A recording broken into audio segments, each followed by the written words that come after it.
All right, everybody, welcome to Life of Worship and our Torah portion, our Midrash, our Bible, our study here in the Word. And we are so excited that you've joined us. For those that are listening live and those that will be listening later, blessings to you. And we're going to begin with a word of prayer. Pastor John.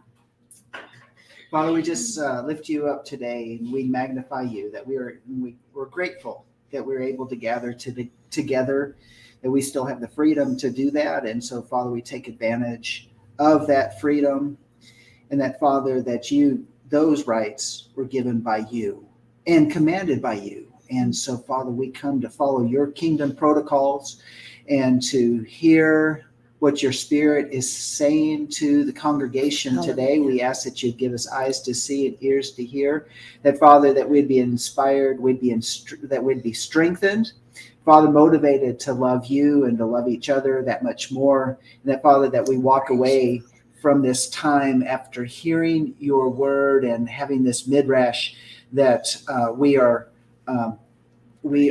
different than the way we walked in. And so, Father, we just bless you and thank you for it. Welcome, Holy Spirit, to be and to come and to fill us and to illuminate our hearts to love you more, in the name of Yeshua.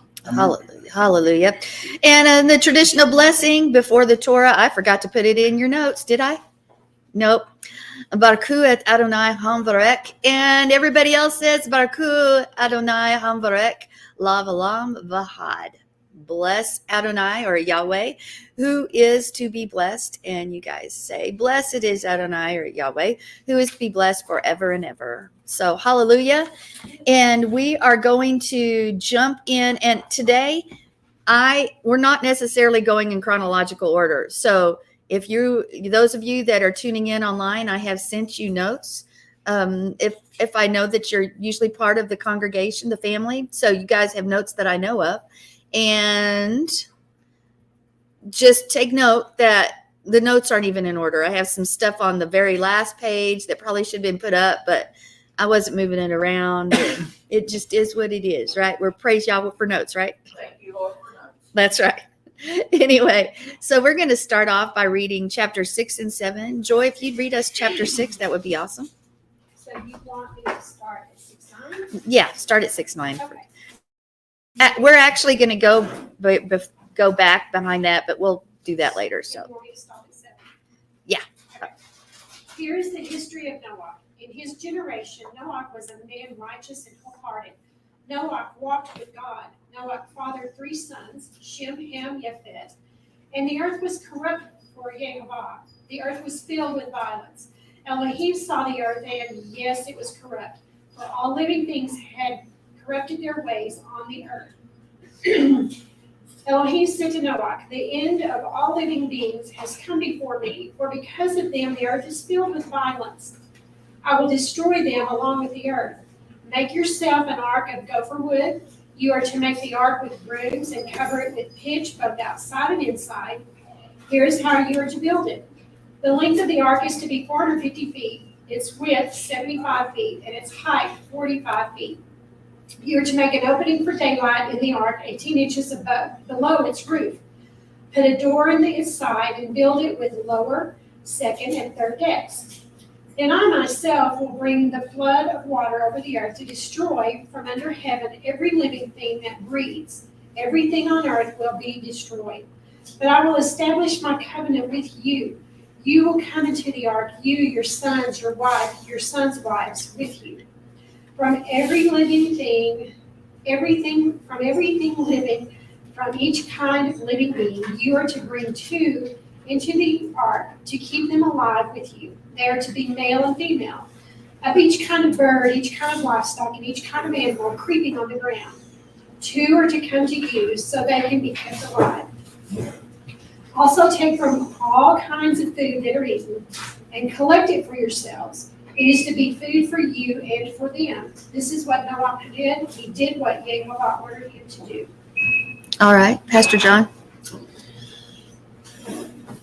Then Yahweh said to Noah, enter the ark, you and all your household, for you alone I have seen to be righteous before me to this time. You shall take with you of every clean animal by 7s, a male and female, and of the animals that are not clean, 2, a male and his female, and also of the birds of the sky by 7s, male and female, to keep offering alive on the face of all the earth.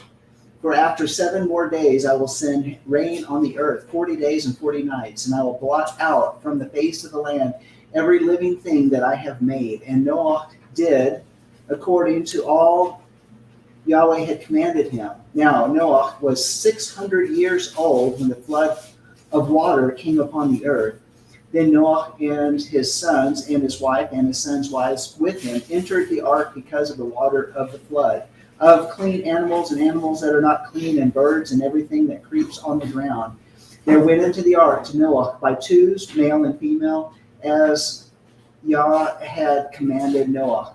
And it came about after the 7 days that the water of the flood came upon the earth in the 600th year of Noah's life, in the 2nd month, on the 17th day, or actually the 27th day of the month, on the same day, all the fountains of the earth deep, of the great deep burst forth, and the floodgates of the sky were open.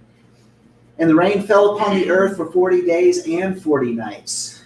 On the very same day, Noah and Shem and Ham and Japheth, the sons of Noah, and Noah's wife, and the 3 wives of his sons with them, entered the ark, and they and every beast after its kind, and all the cattle after their kind, and every creeping thing that creeps on the earth after its kind, and every bird after its kind, all sorts of birds. So they went into the ark to Noah by 2s of all flesh, in which was the breath of life.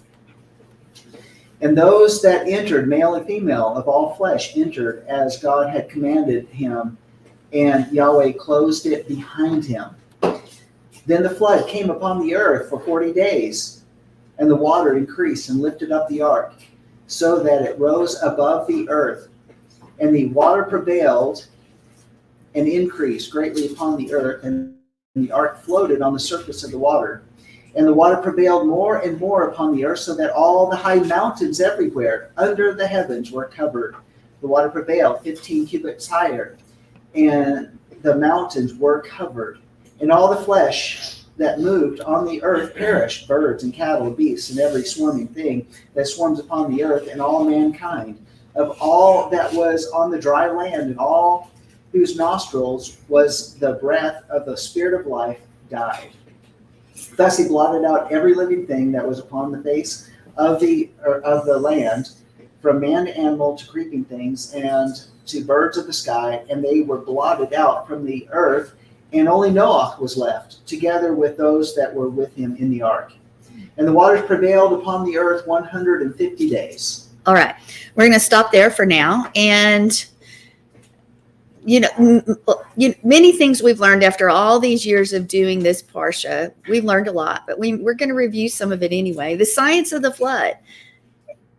Have you ever been in a debate with anyone or said, how can somebody live 969 years and now we live less, 90, 80? Yeah. Why is that? And of course, we know the answer is simple, right? It's the flood, right? It's the flood. That's real easy. And now, how many of you have heard that? Well, I've heard Pastor John talk of this a lot. There's going to be a wobble. In fact, I've even heard him say, I think it wobbled a little bit. The earth wobbled and it sloshed. The ocean sloshed from one side to the other. Am I right, John? Do you talk about that a lot? Not a lot. I have said it, though. In my house, do you talk about it a lot? I don't know if I talk about it a lot or not. So many things go through my mind and my mouth, I lose track. Well, nonetheless, I have down there the stats. The earth is currently tilted at 23.5 degrees and is still in a little bit of a wobble, telling us something hit us. Well, and got us off our axis, or something happened, catastrophic nonetheless. So if Yahweh created the earth at a perfect 0 angle, think about that. There would actually be no seasons. And everything would remain, the firmament which we hear about, everything would remain as is all year round. No wonder you get such lush vegetation and things like that existed at the time. And you've heard me say over and over, the deserts that we see today, especially in the Middle East, but all over the world, I do not believe we're there like that at the time, because land dies and hurts and is in pain because of the sin of man. So also said there were 7 atmospheres. Now there are 6. Well, we know things happen, right? Now, traditionally, when it comes to the flood, we always think of the rain coming down, lots of rain coming down. But is that actually what happened? Sort of, maybe, but not. But there's not really too.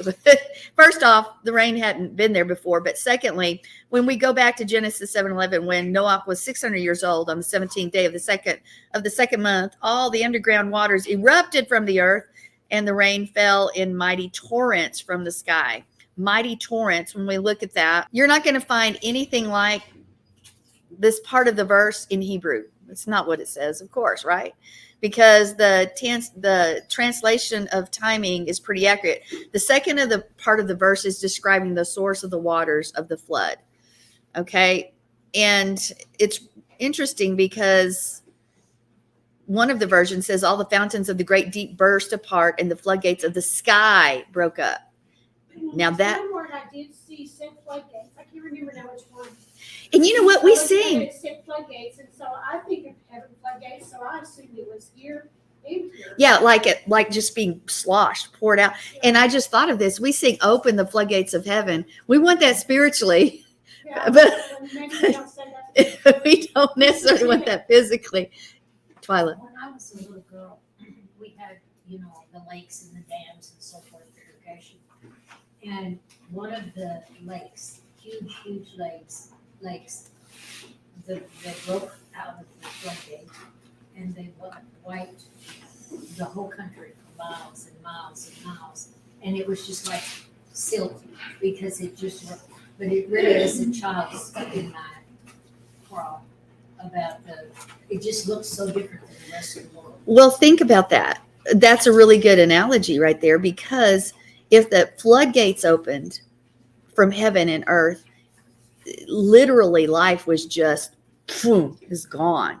Because think of the power when a dam breaks. Think of the power that water comes across with. Think of a hurricane, typhoon, when those waters come up, or a tidal wave. Yeah, they sucked out and they come back on the earth, and it devastates everything. Tsunami. Yeah, tsunami. That's what I wanted. So why is it important, though, that something like that, even that we get the terminology correct? I personally think it's because, first off, we want to get the scripture and a picture of what Yah did, because is he going to flood the earth like that before? No, the next time it's going to be with fire, but the result is going to be the same. And it is said that the people, even with what was happening, I mean, we'll see boiling. Yes. So one person I listened to, and this just struck me. For one thing, people look at the Bible as historically, and he said that, you wonder why he doesn't answer all these questions. He leaves some things out, I guess for us to use our imagination, but really this word, all of it, is a covenant. It's not just a historical thing, and I think a lot of people look at it just as a historical thing. It was just a great story. It's just, yes, we can live by it, but it's just a great story. It's like they don't realize that it is not just history. This is a covenant. The whole thing. And it's prophecy. Every word is covenant and with prophecy. Yeah, there you go. So and that is really good. We cannot look at the word as a bunch of stories. Actually, many denominations did look at it that way, and it's not true, because then it even lessens. If the word is Yeshua, if it's and it's just stories, then it means it's sort of lies and made up stuff, and that's not who our King is. Right. Twyla. For instance, if we take our children and they go in and we're studying Noah's Ark, let's say, or whatever. And so we teach them a song, and the rains came down and the floods came up. And so they get this little condensed version. Well, when you get to be 25 and you got all these cool things to think about, this is still the version you're looking at. You don't It's grow true. with this because there was something placed there. Yeah, you're right. Well, another thing when it's important to understand the terminology is actually because it sort of leads us astray, because the metaphors that we do see in Genesis, in Bereshit, they help explain creation. They're actually found in Egyptian mythology too. And I'm not saying Egyptian mythology is our what we believe, but we know that most of the world, what did they do? They copied, they counterfeited, or got what really happened, the truth, and then twisted it a little bit. But the terminology and things explains the mindset of the people at the time. So back then it would have been understood by the people who had been in Egypt or with this mythology, something about the heavens being opened up. They understood that, not little trinkles of rain. They understood the heavens being opened up. Nahum Sama says the great deep in the cosmic abysmal water discussed in the comment. The floodgates of the sky are opening in the expanse of the heavens through which water from the celestial part of the cosmic ocean can escape onto the earth. In other words, creation is being undone and the world returned to chaos. That's What he did is What he did, wiped it out. Wiped out. Wiped out. That's good. And of course, we all understand. Huh? Did you put that on here? I didn't. I know I should have. Yes, that's really good. So I'll see if I can buzz you guys align with that. But the question is, Eddie asked, did Joseph teach the Egyptians about creation and the flood? I would think that Joseph did do that. Yeah. Absolutely, because Joseph held a high position. He had a position of influence. He had a position of authority. He was a Torah believer, and we are supposed to spread the word, take dominion, et cetera, et cetera, et If they cetera. were wiped out, how did they write that? I mean, they weren't here. How did they write? Yeah, How did they it was all carried forth. It was all From carried who forth they were, Shem, from Noah. Yeah, and you go back to the Melchizedek priesthood that's carried down those lines through that. I haven't given you guys that chart in a long time either. I need to do that as The well. only person that really totally got a concept would be like Noah, because he saw it over here, and then he saw it over here. It's good. That's good. So here we have this quote that the cosmic ocean escapes to earth and creation is being undone. So it's very evident that the translator turned Egyptian paradigms into contemporary explanations of what happened. Just as you said, Joy, it's all become stories. And we try to put a modern view of the world and a modern view of events onto everything. And it doesn't help us understand anything that's truth, actually, from the original audience, because we've got to look at it from their perspective. So Genesis really is a scientific explanation of what happened in the ancient world. And if you put culture aside, then you're totally missing it. So this guy, Nahum Sarma, he continues by reconfiguring the text so that the mythological Egyptian world review is removed. When we remove it, it sounds like human wit. It just wipes away what Yah's trying to say. Who is that guy? Who is he? Nahum Sarma. Yeah, that guy. Who is he? It's a guy. I don't have all his. Was it Egyptian? Well, it sounds. Nahum. He was Jewish? Yeah, it's a Hebrew name. It's just a guy. He's a guy. He had a good idea. Whoever he was.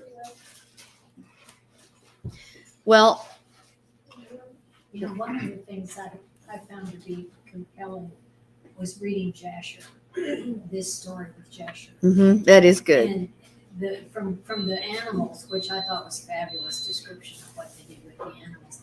And then the thing that is written there is that those animals stayed around the ark to protect it. And I read this week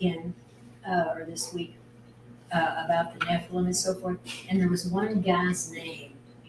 Now, this is probably stories, but there was one guy who, I don't remember his name, but he actually hung onto and rode the ark for a while before it broke loose. So, and then broke loose and keeps Who going, knows? you know.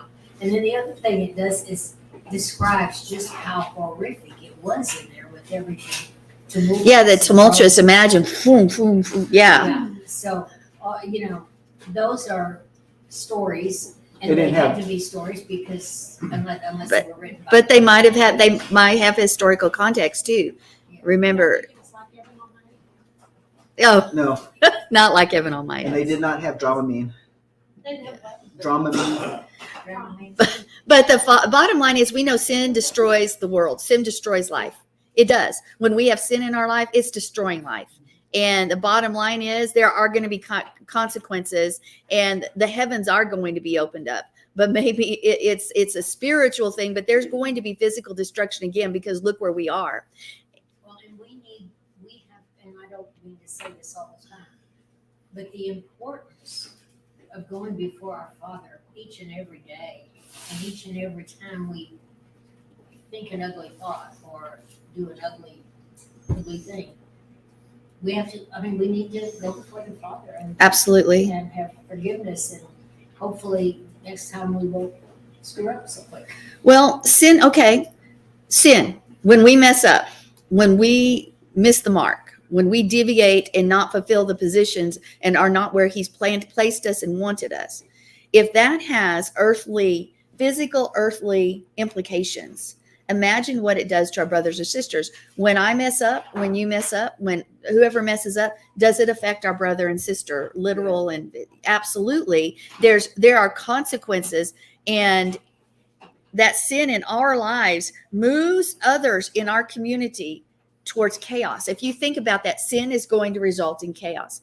Our sin, especially if we just leave it like that and don't quickly, it's going to move our community, our family, our life into chaos.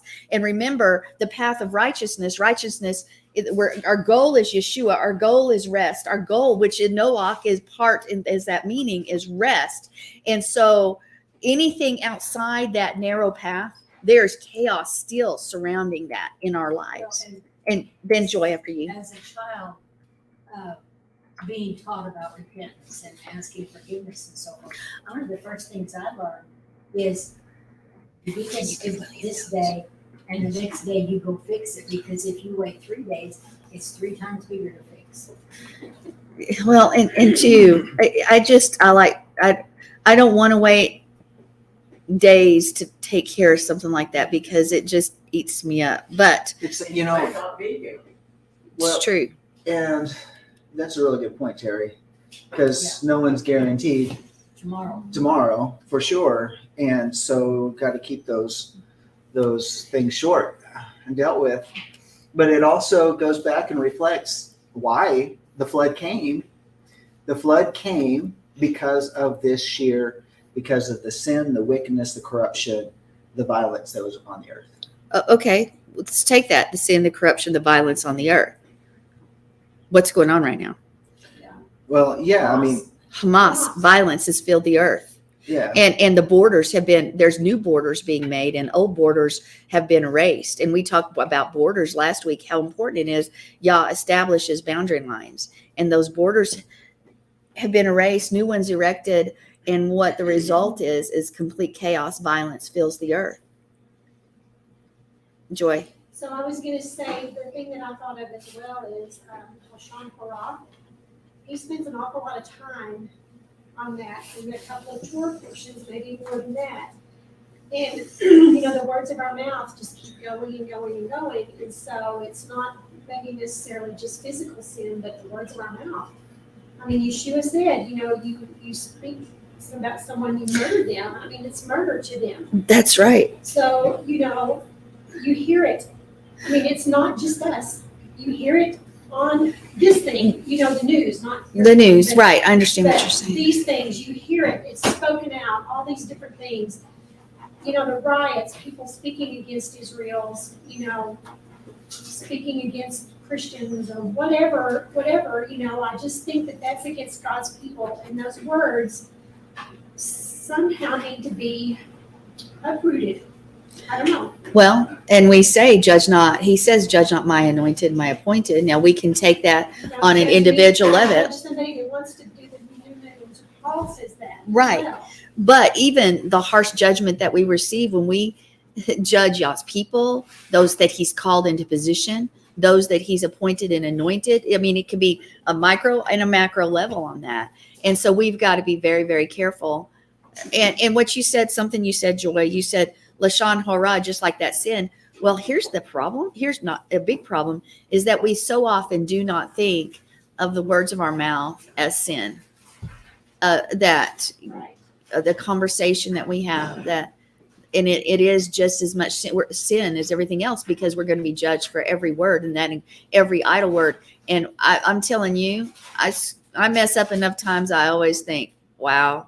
And that's why I don't want it sitting in my life either. I want to immediately go and say, man, Father, I'm sorry. Whomever, I'm sorry. I that shouldn't have been done. That shouldn't have been said, et cetera, because I want to take care of it. You want to, This is something a little different, but it's still on this level. When we do something and we realize we have two choices right there. We can realize, oh, he hurt me and I'm not going there anymore. Or you can say, I hurt him or her. And I was to be concerned about that forgiveness as well as your own. Mhm. Because if it goes forward, it's what it's about. You're absolutely That's right. called loving your brother. I mean, that right there is loving your brother above yourself. Yeah. Which is what you should have said. That's good. And that's right. And we're to love our enemies. So that puts it in It says perspective. the ones that hate us. The ones that hate us, right? Now, I've gone over the names before, so I'm briefly going to go over that this time, because I think out of the last 8 years, I think I've done this Torah portion, almost all of them. So I didn't do it last year, but I did it in 21 and 20 and didn't do 19, but I did 18, and I can go on from there. So anyway, Noach. Now, we always say it means rest, and it does, but I want you to understand it's more than just rest simplified. It's like it's a result of something. It gives this, we receive this shadow picture of Yeshua on the earth through Noah, because what is Yeshua? I just said that. When we go to Psalm 23 and we look at, and Psalm 90, when we look at all of it, we find Yeshua is our rest. Okay. Now, Noah caused something, or when you look at his name, it has this causative nature. Something he's done brought forth rest. And I want us to remember that. It's his actions that bring forth rest. So let me ask you this question. Do your actions bring forth rest or chaos? I mean, but our actions do result in one or the other. They're going to result in one or the other. And like I said, there's a lot more explanation in your notes on Noah and these names. And I'll go over just a little bit more, but you can review that or go back to the previous Torah portions and listen to it, or we'll see. But this new beginning that originates out of something that was chaotic, because we also sort of see this picture coming to rest after a period of unrest. And would you say the earth and the peoples were in unrest? Absolutely. They were in complete unrest, turmoil, and chaos. So Noah, prophetically named, is this declaration that he would comfort us concerning our work. He would comfort us concerning our toil, the toil of our hands. Genesis 5:29 says that the parents named him Noach because they hoped their son would give them Naham, rest from their toil. So even that struggle of life. How many of you feel like you're in the struggle of life? Absolutely. Me for sure. So they were experiencing that. Yeah. Okay. How many times have I heard from our own congregation, from those that are outside our congregation, from people in general, man, it's just, I'm so weary of the circumstances and the struggle that I'm having in life right now. I need that rest. I need that shalom. I need Yeshua, who is our rest. And Sometimes, and I don't even listen to the news. I listen to that occasionally. And so I don't think it's even just here. There's just it's heavy. Yes, it's in the atmosphere. it's in the atmosphere. Spiritual. Well, think about it. If our eyes were open to the spiritual, what we would see right now would probably blow us away. We might not survive. So thank We you, might God, not for survive showing me that. because of the fear factor and things like that as well. Twyla? That's why Sukkot had such a very It was set apart. Not only was our little nest set apart, all the nests were gathered together, and the Father was there, and those 8 angels, whatever. It was rest. And it was real rest. It was. It was such.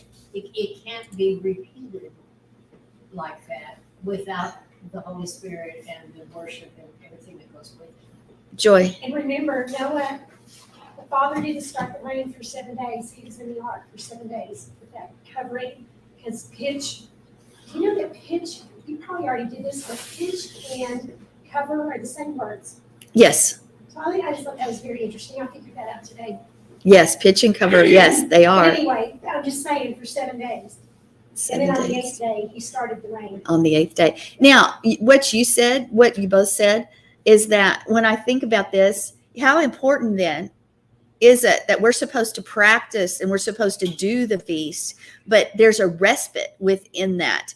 So we have this break from life when we gather together for Sukkot, when we do what he says, when we gather together for the Feast of Tabernacles, we find a rest that we're not going to find everywhere else. And especially if you go to Life of Worship one, there's no internet, there's no phone, there's nothing there because there's no signal. So you literally get this rest from technology, the rest from the radio, the rest from life. And so when we don't do that, then it's this whole year following without that. I mean, 8 days of being able to say is wonderful. And then when you haven't experienced it, when you don't do it, you miss it, and your life doesn't get that time of rejuvenation. You, Twyla, Mom, you didn't have it 2 years ago, last year. So 2 Sukkots ago. You were there this Sukkot, but I know from the moment that you missed it, you said, I regret not going. I wish I would have gone, et cetera, et cetera. And I know this year you told me, man, it was just so restful. It was Even good. if I was on the floor. Even when you're on the floor. That's right. Now I want to go back real quick to something we said that's insignificant, but interesting. It's just a thought that popped into my head when it says that, and from what you said, Joy and Twyla, and everybody else you can talk to, but you had talked about the animals being gathered around there, around the ark and in Jasher. And that's such a good picture. But I mean, it says in the word, it says, bring the animals to the 2 of every kind and the 7, et cetera, et cetera. But then it says that he brought them to him. And do you imagine that the animals were brought forth by Yah because of the mixing of the seed of the animals too? He needed to find that clean slate, that clean cow. And That- I thought of that. When the animals would come up, like say, 12 little monkeys or whatever, and they would come up, he would take 2. And the others were to wait around the outside. Now, I don't know how much of this is word for word, but the others waited on the outside to protect. And I thought that was such a sweet thought. Well, like in the same story, it talks about the lioness who brings her 2 cubs. The cubs run the mom off, and the cubs enter the ark. So I it think was it's got to do mostly with the that younger mixing. ones that were taken in. It's got to be that mixing. I think there's also, I bet you there's, I'm just thinking about all these different things. One of the elements of corruption has to do with the DNA because of the mixing of the seed and all of that. What it makes me wonder is that, what, if we were to put it scientifically, how did those animals gather? How did they get drawn from wherever they were at to come? And How do doesn't, they know to get up in the morning and go to bed at night? so Remember I- how? We should be so- asking why. Why? So I'm thinking it has something to do with the pure DNA. That's what I just And- said. And Yeah. so the DNA has to resonate, and because it's a signature, and that has both vibration, frequency. It's both sound and light. That there was something in those that the sound that voice of Yah that resonated in the DNA, they just went because I think if you put it scientifically, there has to be a connection to that. It's the same with Noah. The people, The same thing with Noah, though. I mean, Noah chose, right? Mhm. And somehow, I just think it's the same. God chose those animals to go. And when the people, they were obedient. there were no other people that gathered with them. There was no other righteous. So we can say Until righteous in it regards to their DNA. They didn't resonate. So they had a different resonation. What's that word? Resonance. And so it was conflicting with Moses. So it caused them to mock, rebel, stand away, until God gave them the word. until the waters came. And then they're like, Magnet. so yeah, they were Positive repulsed. and negative. Positive, negative. So they were repulsed. And you if you put a scientific outlook on it, not that I'm scientific at all, but I think that there is something that really was going on in order that at the proper time that they would all be there to arrive, to load, and be shut in and wait for 7 days. And that's what happens even today if we're letting the Father do it. For instance, 2, 3, 4 years ago when we tried to do Sukkot, we did it. Okay. But we had everything packed. We had spent days doing all this and got ready to drive up here with the cars and the wiring was tore out. Mhm. And I finally just gave the word we have to stay because y'all were leaving early and we had to drive way through a dark road. And then at the perfect time, Doug shows up and he stands there and works for an hour or two, Mhm. whatever it was, to fix it. Everybody came at the right time to do what needed to be done. Uh-huh. And God orchestrates it that way every time when we're walking. Because I think there's so many different things. I mean, if you look at our life, doesn't our life operate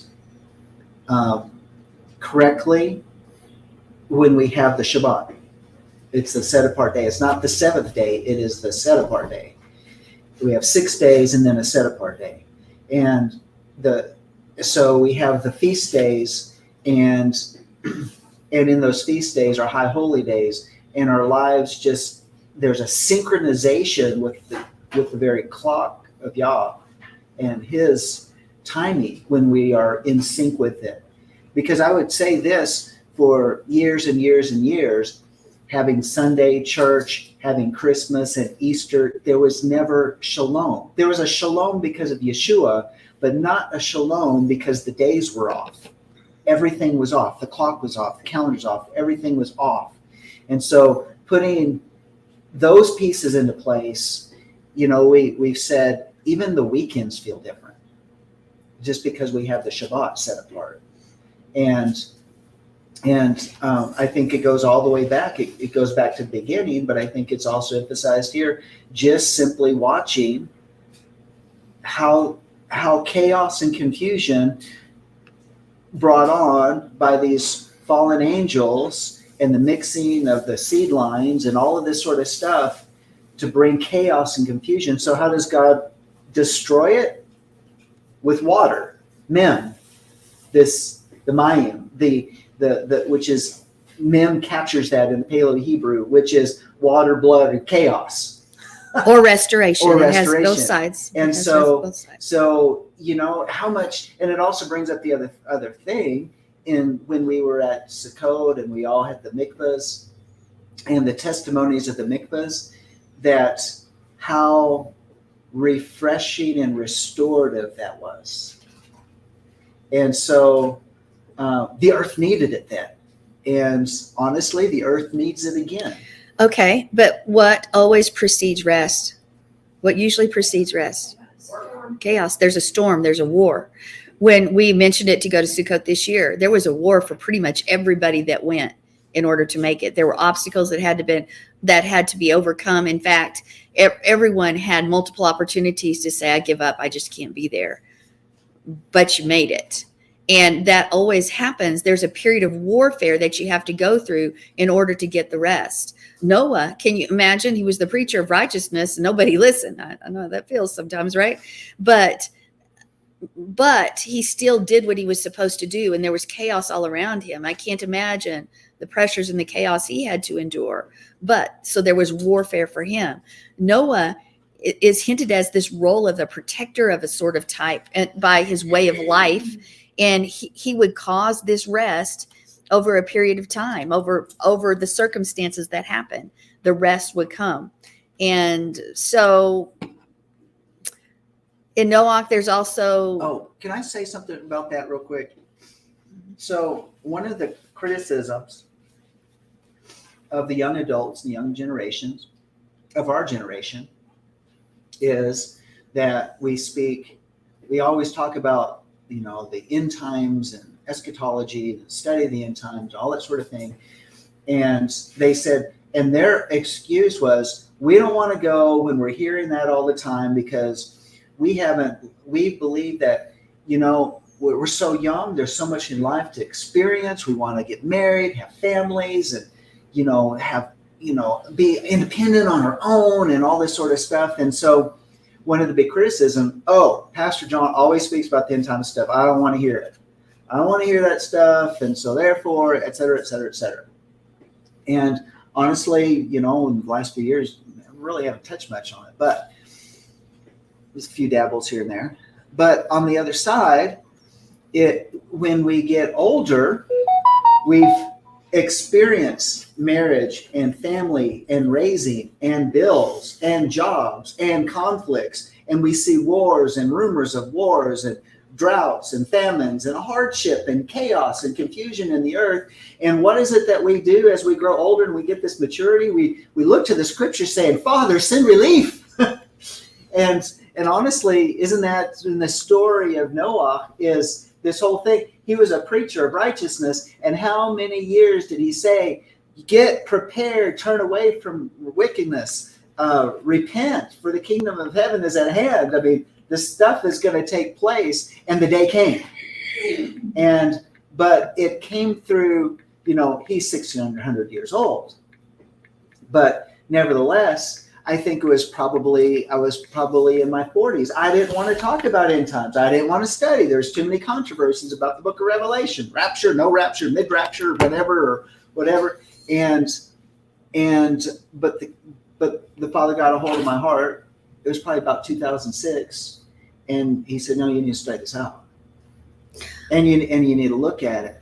And so then, therefore, my journey began. Otherwise, before that time, you know what my view was? The Late Great Planet Earth by Hal Lindsey.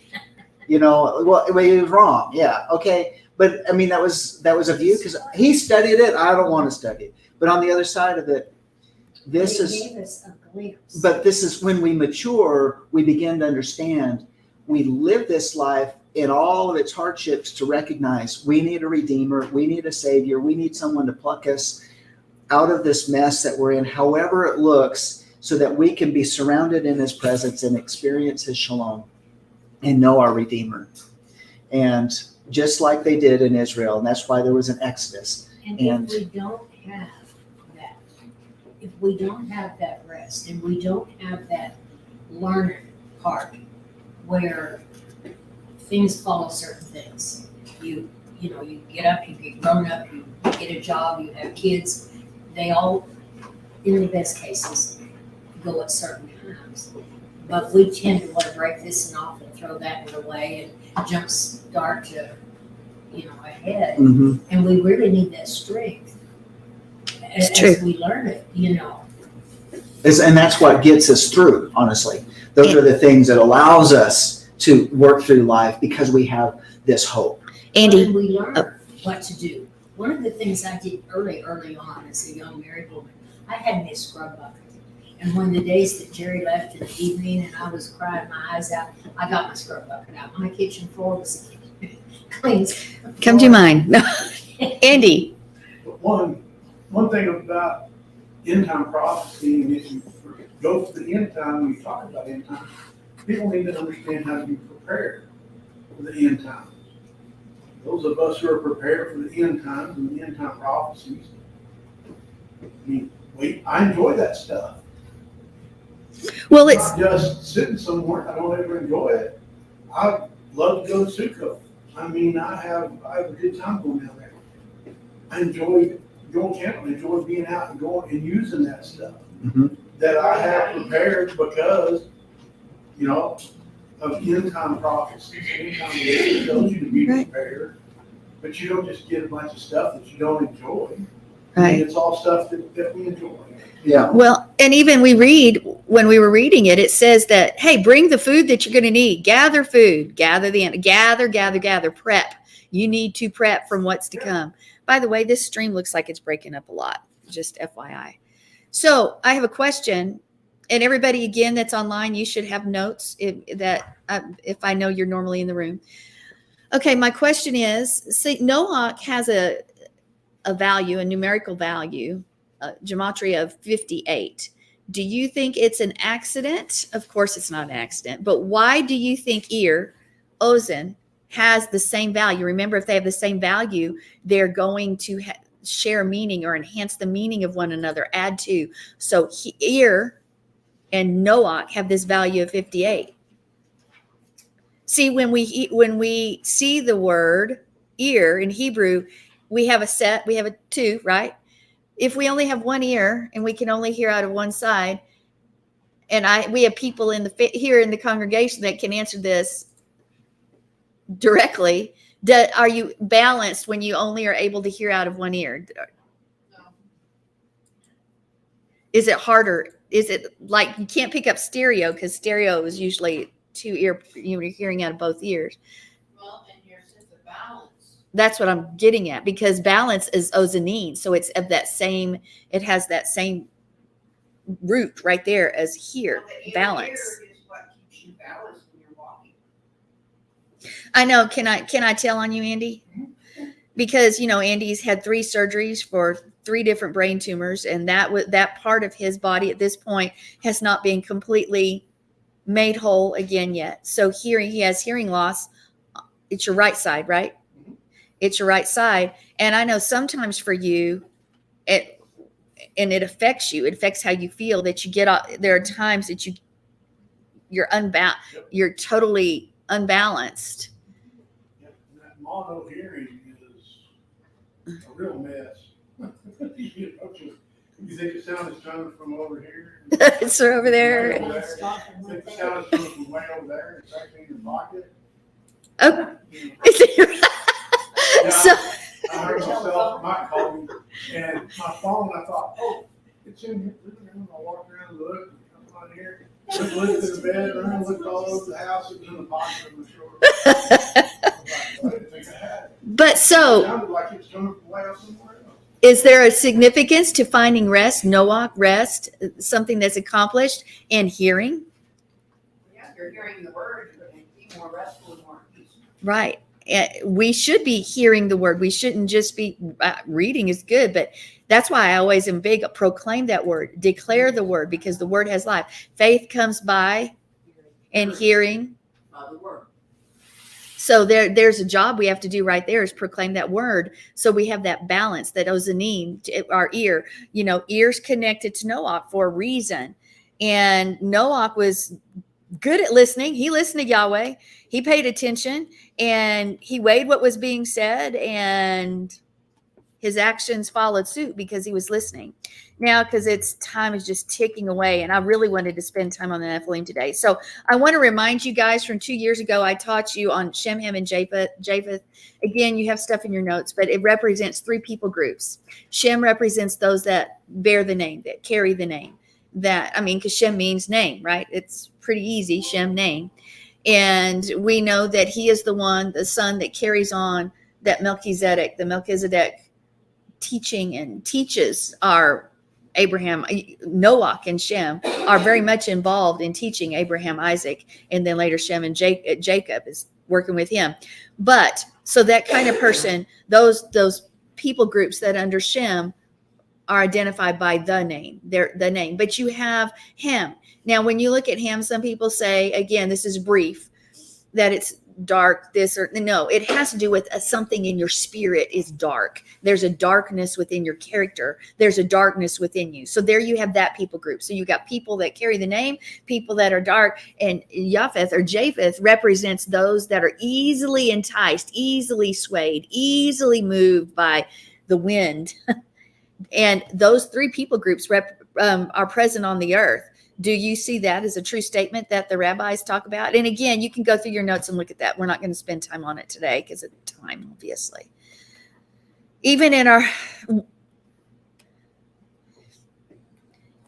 were you easily swayed before you got the truth in the Torah by different doctrines? I mean, somebody could come up. Maybe we weren't easily swayed, but we were sure following the wrong one.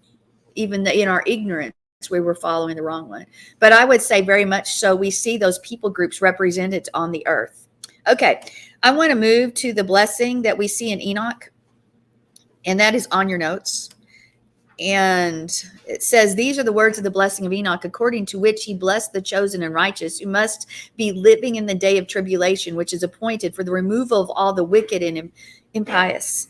And Enoch began his story and said, there was a righteous man whose eyes were opened by Jehovah, and he saw a holy vision in the heavens, which the angels showed to me. And I heard everything from them, and I understood what I saw, but not for this generation, but for a distant future generation that will come. Think of that. Everything that he saw, the wicked, every bit of the testimony in that vision was for a generation in a distant future, and that was prophesied way back then.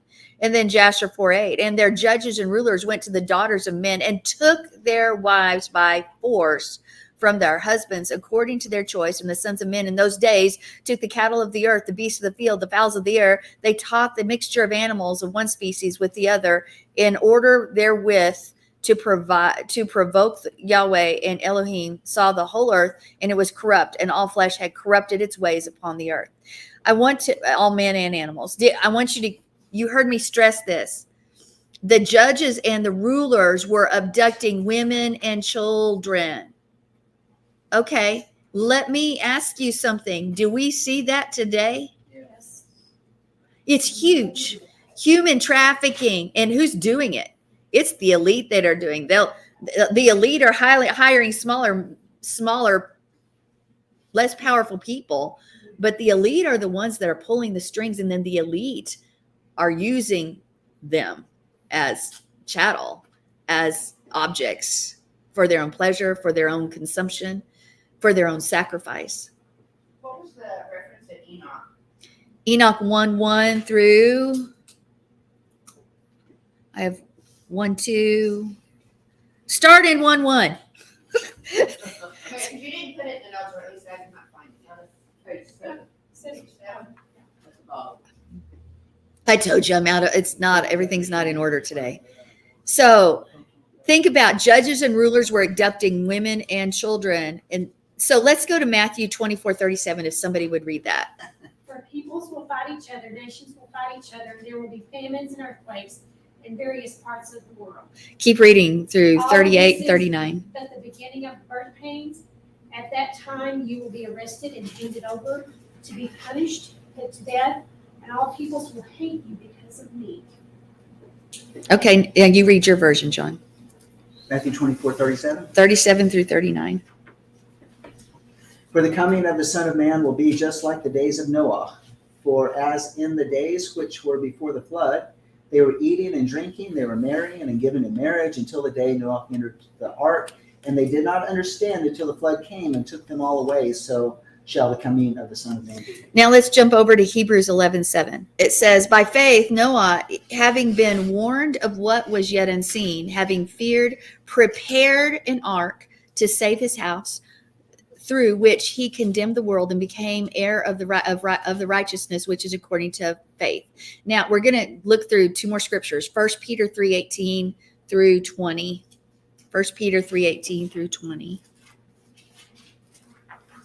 We were talking earlier about something that hit the earth and knock it off the axis at a tilt. Before a close friend of a family passed away, there was a major earthquake. And the Native Americans said that earthquake was so large and so deep, it sent the earth wobbling. So We're here. If I can get to it, we're going to go over. I have some Native American things I think I put in your notes from Buffalo Bill Cody, some things he said about the Nephilim, because they were taking record and taking notes. So that's good, Tammy. So who has 1 Peter 3:18 through 20? Okay. For the Messiah himself died for sins once and for all, a righteous person on behalf of unrighteous people, so that he might bring you to Elohim. He was put to death in the flesh, but brought back to life by the Spirit. And in this form he went and made a proclamation to the imprisoned spirits, to those who were disobedient long ago in the days of Noach, when Elohim waited patiently during the building of the ark, in which few people, to be specific 8, were delivered by means of water. This also prefigures what delivers us now, the water of immersion, which is not the removal of dirt from the body, but one's pledge to keep a good conscience towards Elohim through the resurrection of Yeshua the Messiah. He has gone into the heaven and is at the right hand of Elohim, with angels, authorities, and powers subject to him. That's really good. That's really good. So good. Okay, last one for now. Revelation 11:19. And the temple of Yah, which is in heaven, was opened, and the ark of his covenant appeared in his temple, and there were flashes of lightning and sounds and peals of thunder and the earthquake and a great hailstorm. So what we see here, of course, we see tribulation coming forth. And we see a reason for the tribulation, because it is as in the days of Noah. And when we go back to Noah and review what we've already talked about, we know that Noah's this condition of bringing rest, bringing tranquility, causes to cause something noisy to get quiet and resolute, to set something down after having picked it up or moved it, and to remove something from a crowded place to a solitary place. So we have all of that in the meaning of Noah, and we will see that happen again. Now, we've come to generations before, so we're not going to rehash that one. We've got all the generations, right? So let's go to, I want us to go back a little bit to Genesis 6:1 briefly. And it is actually, somebody read Genesis 6:1 for me, if you would. I have it here in Hebrew, but I didn't write it down in English. So, and if I say it in Hebrew, y'all aren't. I have it. Adam, Anybody else wants to do it? Adam. In time when men began to multiply on earth, and daughters were born to them, the sons of Elohim saw that the daughters of men were attractive, and they took wives for themselves, whomever they chose. Okay, so that word right there, it's really not a good translation, because it sounds like that man began to multiply and grow numerous. That's what it sounds like, but that's not what it means. It means that it should read the profaning of man began to multiply. The sin, but profane to me is such a hard, the profaning of man to begin to multiply. So to profane something, specifically to profane, to something like you would with idolatrous practices, to defile, to pollute, to desecrate, to multiply. That's what's all in this word halal. To profane, to desolate, to pollute, to become secular, to mark as cattle. Think about all of that is in this word halal. Okay, so the language here focuses more on the evil that's being done, the profanation or the profaning of their lifestyle, not increasing in it. It is increasing in number, but it's not, oh, that's great, we're multiplying. It's not in that aspect at all. So could the plan to be we have this word maga, M-A-G-A, that means magician and sorcery. Numerically, it's related to halal. Magician and sorcery are related to halal. And maga, and this is, I think we are seeing the earth filled up with this idea not only of the profaning, but it's telling us one of the ways it's profaned. Sorcery. Sorcery, remember, can even just be drugs. Drugs is sorcery. But it's much broader than that. It's much broader than that. Pharmaceuticals, pharmakia. Pharmakia, right. But yeah, so we have this idea of this sorcery that's coming along with this idea of halal. The earth was being multiplied in its evil. And so when Wow. The English translations totally lose Yeah, that. it does. I'm in agreement. I mean, that's why this is a place in your word where I'd write it. That So is begin, okay, so begin is the word. Challal. Is begin. Yeah. Not to multiply on the earth. I already did. Yeah, that to multiply is right, because it's the evil that is multiplying. The profaning of man begin to multiply. Or another way, it says they're becoming more and more profane. That you can say it either way, but that's really what it should say in Genesis 1. So, with that being said, those daughters were born into that. They were born that. They were not sad when those guys came. I mean, they probably would've- Okay, let's just get real. Girls have this tendency, women have this tendency, they always want tall, dark, and handsome. You want somebody that's tall and, protecting and things like that. Let's think of Hollywood now. There's not a lot of Hollywood short, but they're short guys, but nonetheless, they're powerful. So they have resources, and women have this tendency to always want, first off, oftentimes women want the bad boy. And then the next thing is they want that figure that's above all the rest, that somewhat power and resources. So and so when you think about that, did these women, it does say that they began to take the women and the children. So you have that, but I guarantee, remember I said that before that anyway, but I guarantee there were also those there that said, hey, I'm here. I'm at your service. No, And I'm just saying if they were born into that halal, so that they probably were not righteous and. nobody was, right. And in fact, when you look at the language, and we're not there yet, but it talks about, even as the women, that the watchers would examine them, basically look at them to see if they could carry their seed. So think about that. As a nurse, you know that not everybody's body is fit to just, and the seed of their seed would be completely, you would probably need a specific kind of girl, build to carry that seed. So anyway, that's just something that's interesting that I have later somewhere in my 46 pages, somewhere in there. So Ranchers and so forth will choose their animals so that they're the right sizes. You don't give a little bitty cow a great big.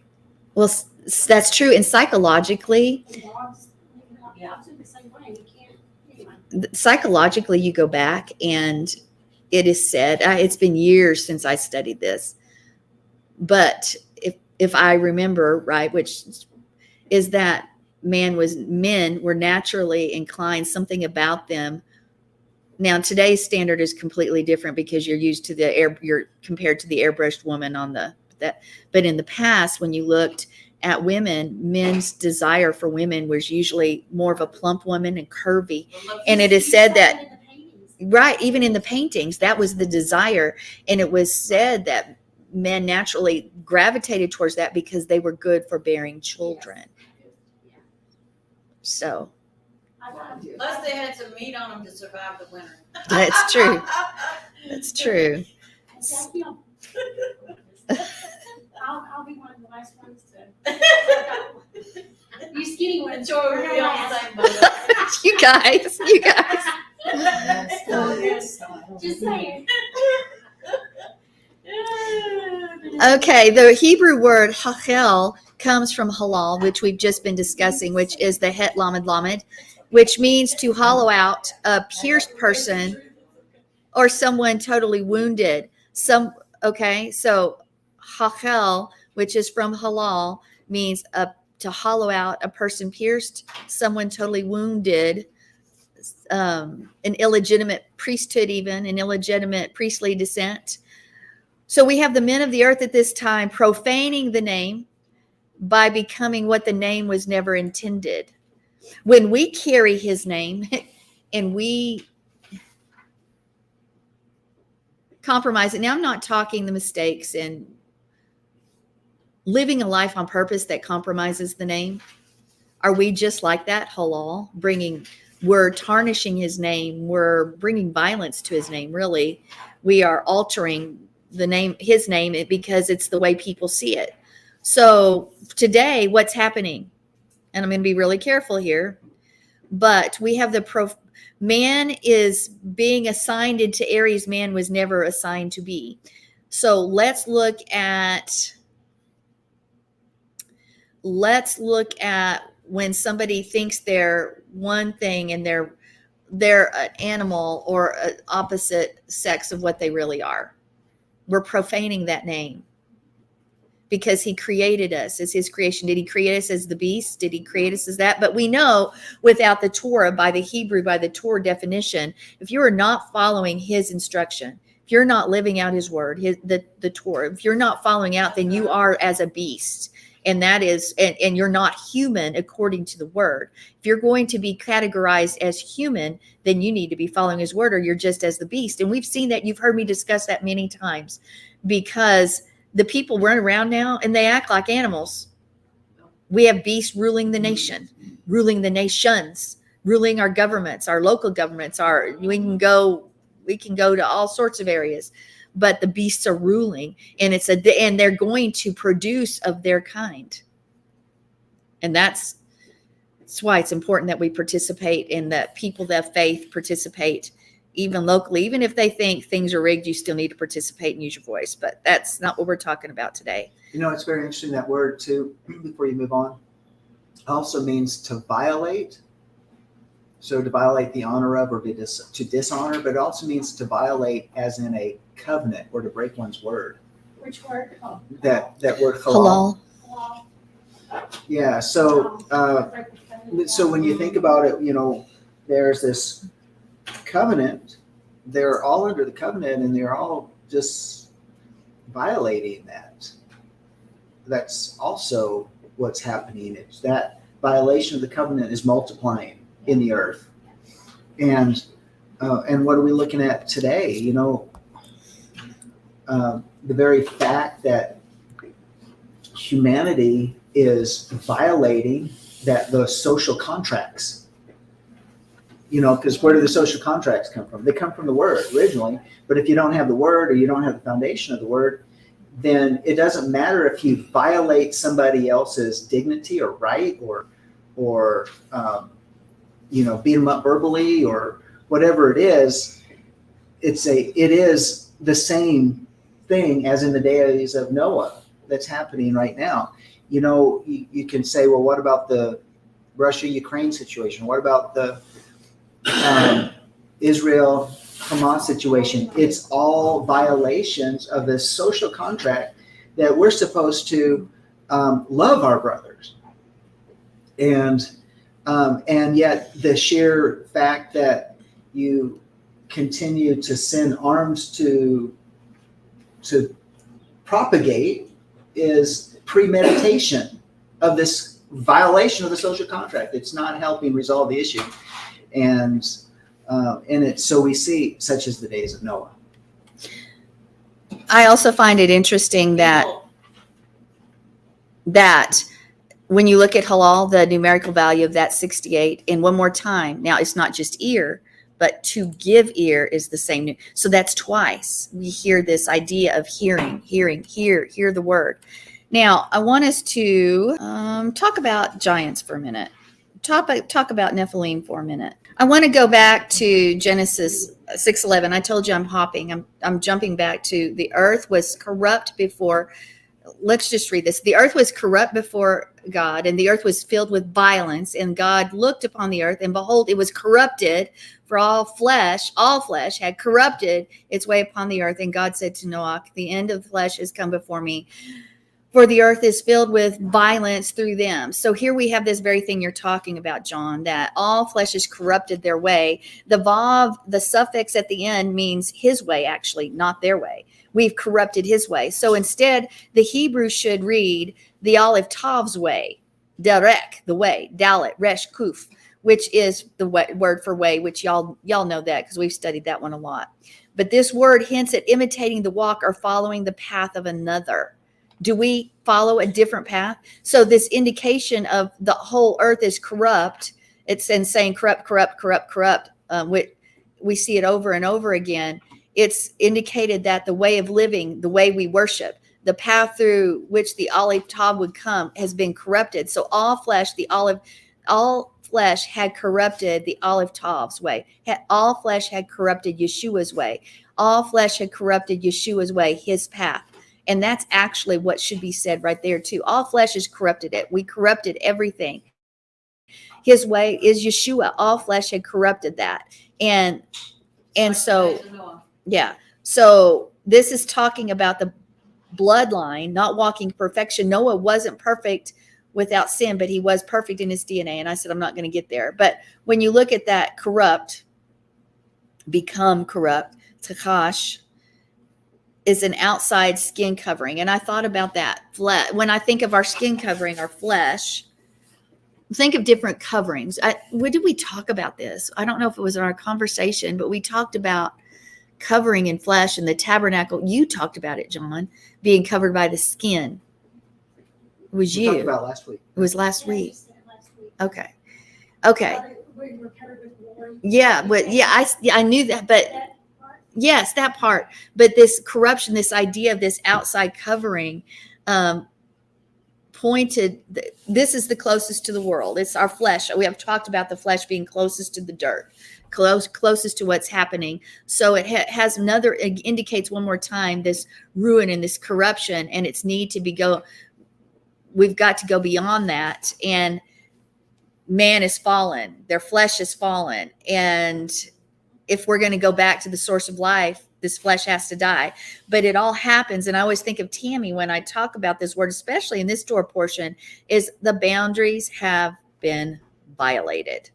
The boundaries are sacred, and what man had now become had crossed the forbidden barriers, that mixing of seed, that chimera. I mean, all of the time we hear about splicing human with animal now, super soldiers, changing the liger. I mean, we've got animals, started off with animals, their DNA being mixed with, and now they're inserting certain things in the babies that they have in the womb so they can add this or that, or do all these other things to mess with the DNA. Now, we also know that our words corrupt our DNA, and by his very word, our DNA can be healed and made whole too in part anyway. So They're putting animal DNA in the plants. and putting animal DNA in plants. Yes. And that's right. And then of course they're putting other things in plants now too. And other things like the stuff that the jabs have been for, they're putting that in our cows and other animals. So, I mean, there's this mixing of everything we had. And if things don't happen, well, and we know ultimately the earth has to be destroyed because Yahweh does not tolerate that mixture. So the numerical boundary of shachat, which is that, you hear that in Tachash, you hear it in that corrupt, tishachet, which is that corrupt, is the same as ha-misgrit, which is borders. One more time, we're looking at borders.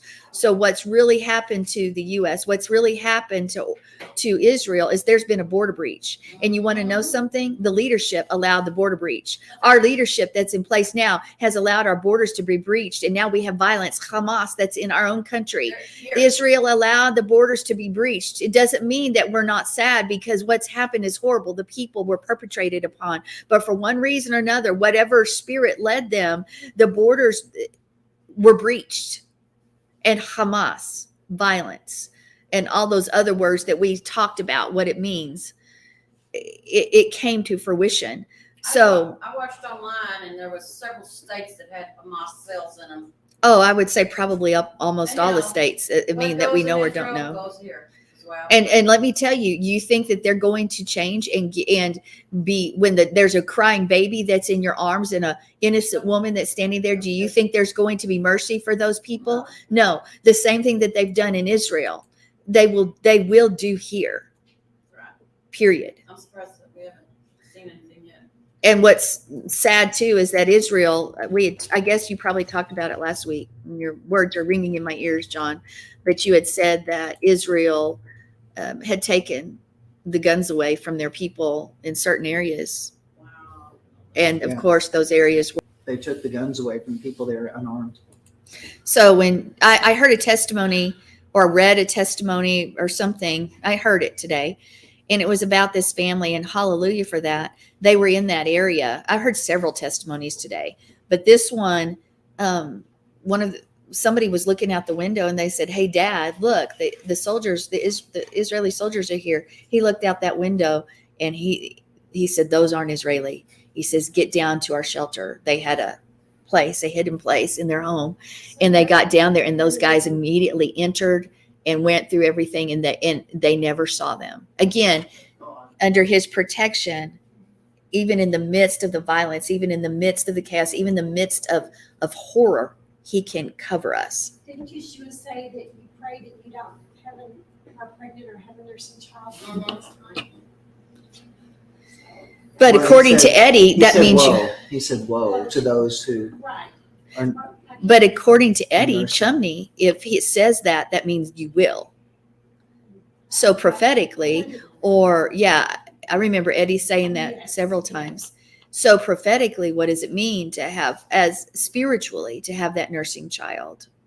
We know what it means physically, That's more spiritual. but no, I'm not saying it's more spiritual. I'm saying I haven't really, I have thought about it for a moment, but I haven't really like.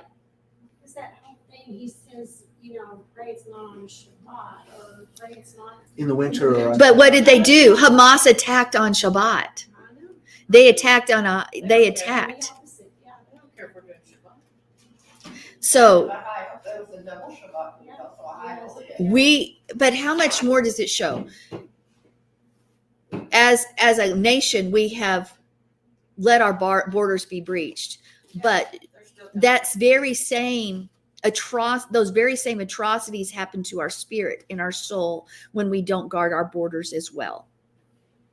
It may come in a different form, but the result is the same. It can be death in our spirit. It can be death, physical death to us, and we're not watching our borders, not watching what we eat, following Torah, et cetera, or following his way. But it can also, it has this spiritual connotation of becoming dead there too, murdered violently. Does the formula that they placed in people, has it all sweetly ravaged people and caused death? I'm talking about the jabs.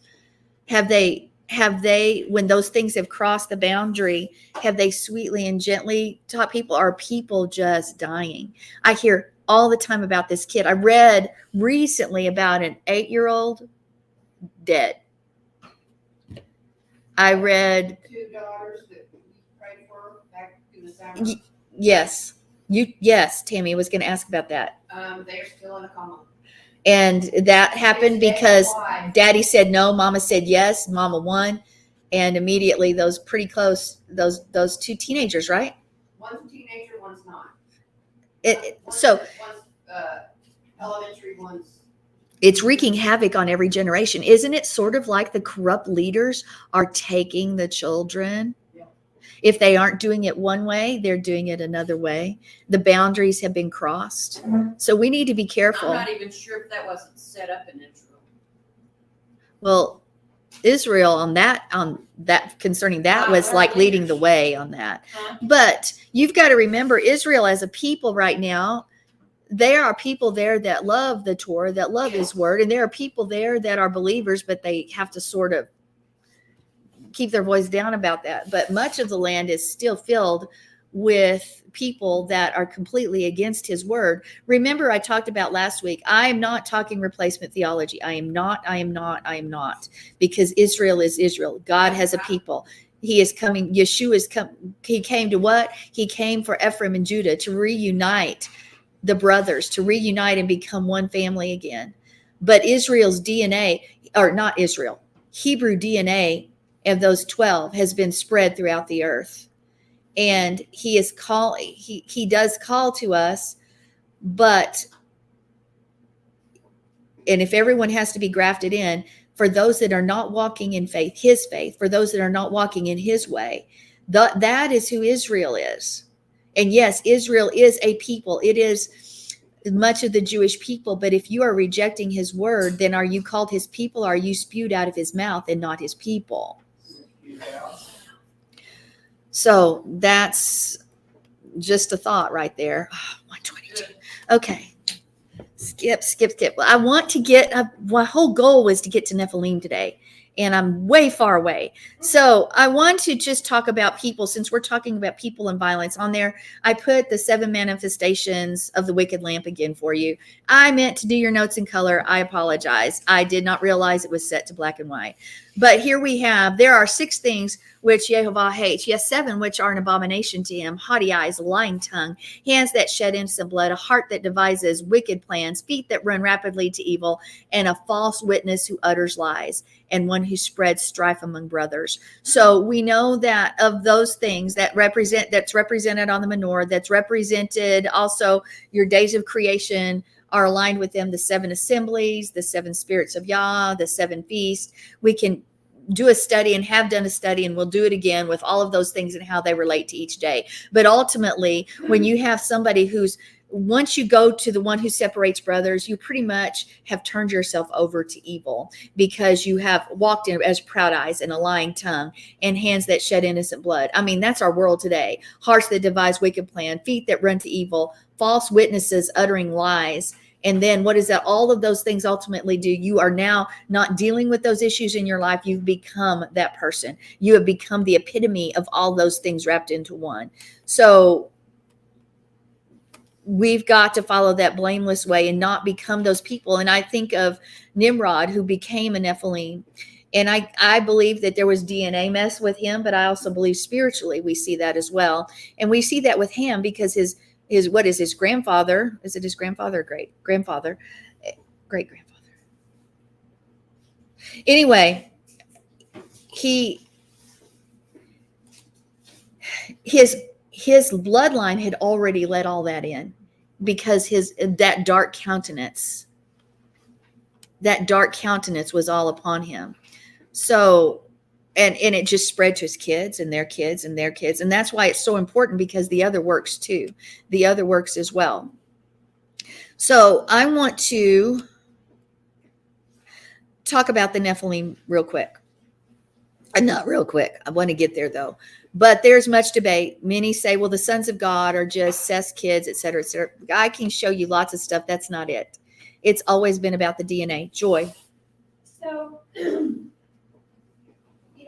at Sukkot, I don't know, not everybody was there, but there was a conversation or a teaching that said Elohim is not always capitalized, okay? Elohim is not always our God, okay? There are other Elohims with a small g. Mm-hmm. So I'm wondering, when I saw your notes on that made me think of that. So it could be sons of little Elohim, not sons of our God. You see what I'm saying? Well, okay, let's just go. They capitalize it and make it look like that, but Elohim could be. Yes. You see what I'm saying? Yes. So that's interesting. That is interesting, and it's a thought, because we think of okay, before I go there, I want to give the history. First off, it is my belief after, I like what some teachers say. It's my belief after years and years of study. But the Nephilim are the product of the Watchers and women. And what happens is the demons actually result. The demons are, because they don't have the spirit of God in them. So once they're dead, that spirit has no place to go.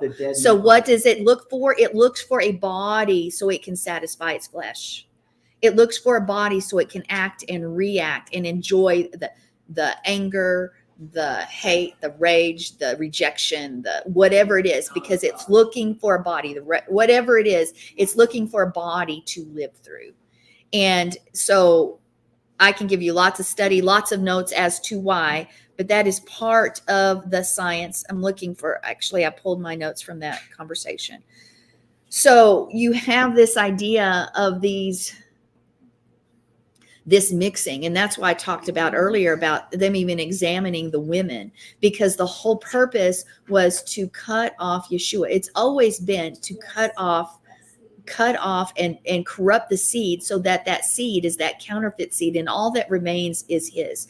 And that's why we are going towards that same thing today. And it's asked sometimes, well, the earth weren't all the Nephilim removed?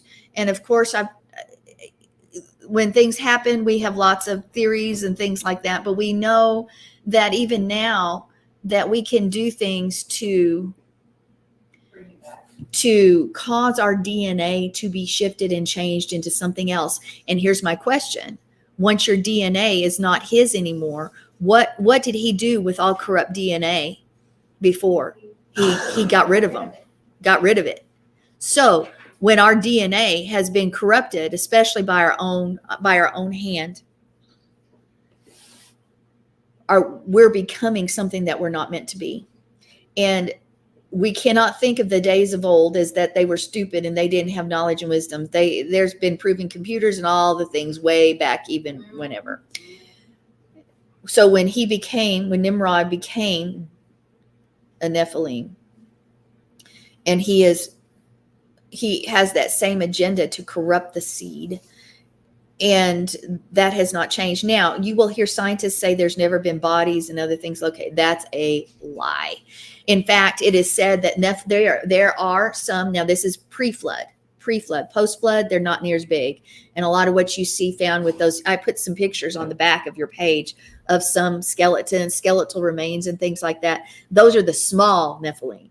It is said that there are some bodies that were 435 feet. Yeah, look at the head on that. That's pre-flood Nephilim.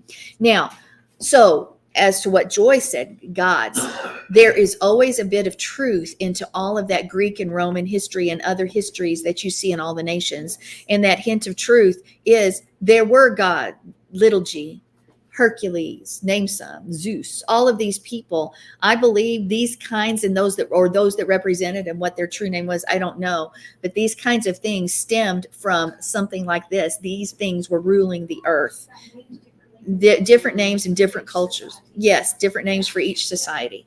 But these things were perceived, somebody our size, especially without the word there, we're going to perceive them as gods that control. They men for dinner. So fee, fi, fo, fum, there's even truth in that.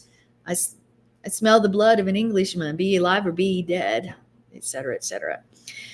So The more history you study too, the more you'll see what's biblical. Yes, but here's the next thing. And supposedly John's talked about Nephilim in Antarctica and the proof that's there of even those things, even not completely dead, by the way. Yeah. And then some being brought to the Vatican. A lot of stuff's hidden at the Vatican.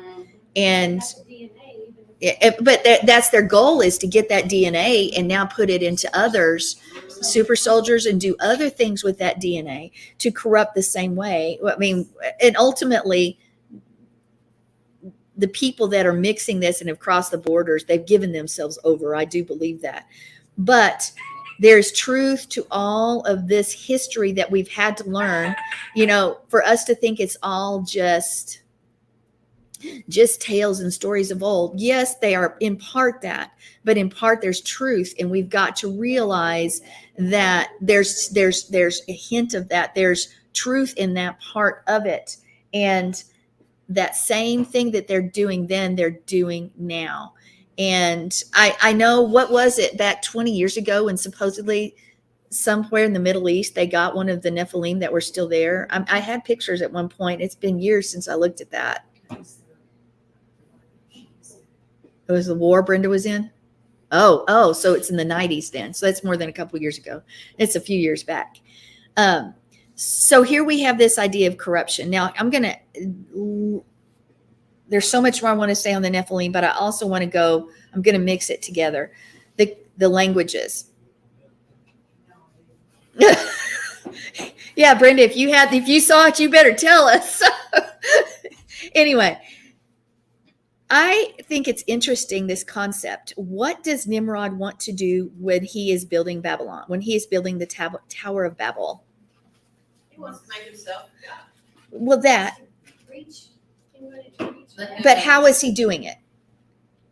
He was gathering the peoples from all over, creating one people in one place in one language. Now, I've heard before, well, where there was always just one language before, there was started off as one language, et cetera, et cetera. But I will say this, even as a people in the U.S., sometimes people talk that are from the United States, I can't understand a word they say. Right. Sometimes if I'm listening to a show from England or Australia, I have to listen really closely to understand. So so the idea that the earth has always just, that one language has pervaded the earth most of the time, I would say that's probably not so. Because, yes, Michael. What about the Cajuns in Louisiana? Yeah, that's hard. And you want to know something? Some people say it's hard to understand us as well. So, but pray, it's okay. But Rabbi Jonathan Sachs said this, and I thought it was interesting. He said, or no, he was saying of another rabbi, the one language was an imposition of an oppressive and tyrannical system. To be of one language and one people, it was a requirement, a mandatory. Be like me and nobody else. Be a brick. Okay, I got you. I'll get you. Let me finish this thing. It was a dictating power for building cities and forging empires and raising the infamous tower. The confusion of languages was God's gift of freedom. It was God's reset to the way things had been before Nimrod. So that means that there were languages before Nimrod, the hunter of men, because he doesn't want us all as one people, looking alike, et cetera, speaking alike. He wants us to scatter and go throughout the earth, not remain in one place, to take dominion, to take it all for him, to bear his name, and et cetera. But the world's goal is to bring us all into one language, to bring us all into one place. What are they trying to do right now in cities? They're having 15-minute cities. You can't leave your city. Everything must be done within that 15-minute space. So convenient. It's convenient. You can't go outside those boundaries. See, you can't go outside those boundaries, so they've eliminated God's boundaries. They've eliminated the borders, but then they're putting new boundaries in. And I'm going to say more. Joy, what were you going to say? I was just going to say, it reminds me of the Antichrist. I think that's what his goal is. Right. The world order, the Antichrist. We're all going to do, even though you may believe and you can, anyway, I just think that just reminded me of that. Right. Anyway, yeah.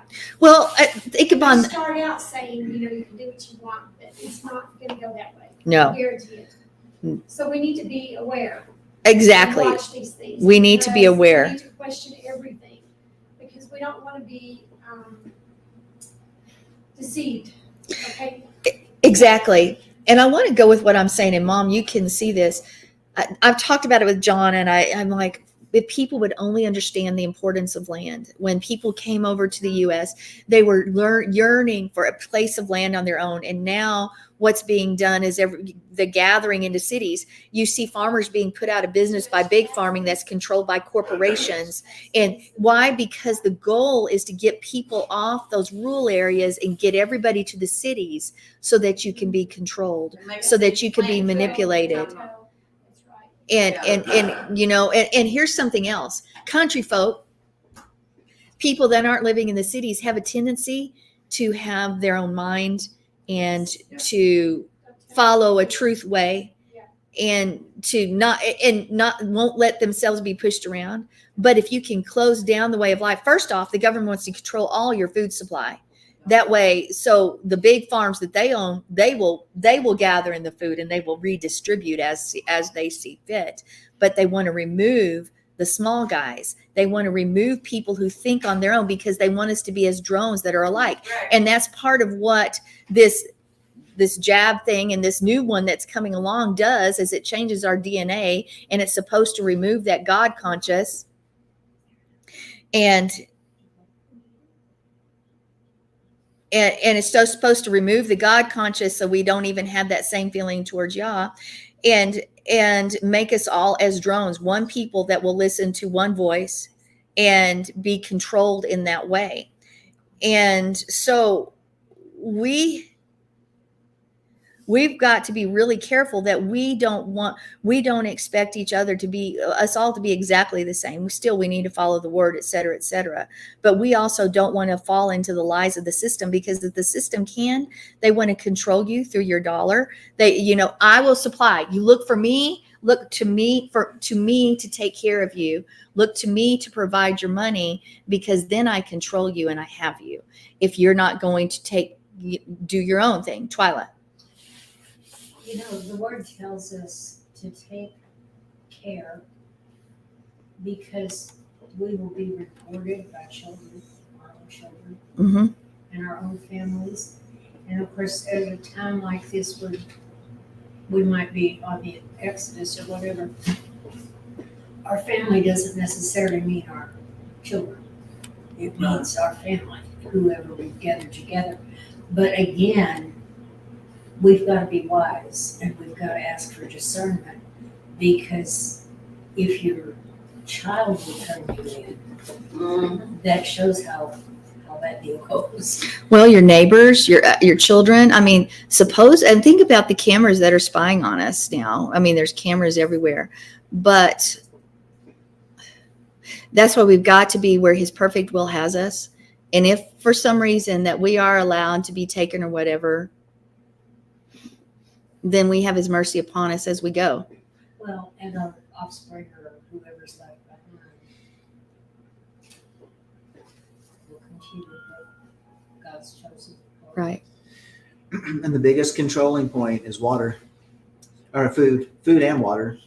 So if you can control that, then people will do anything for food and water.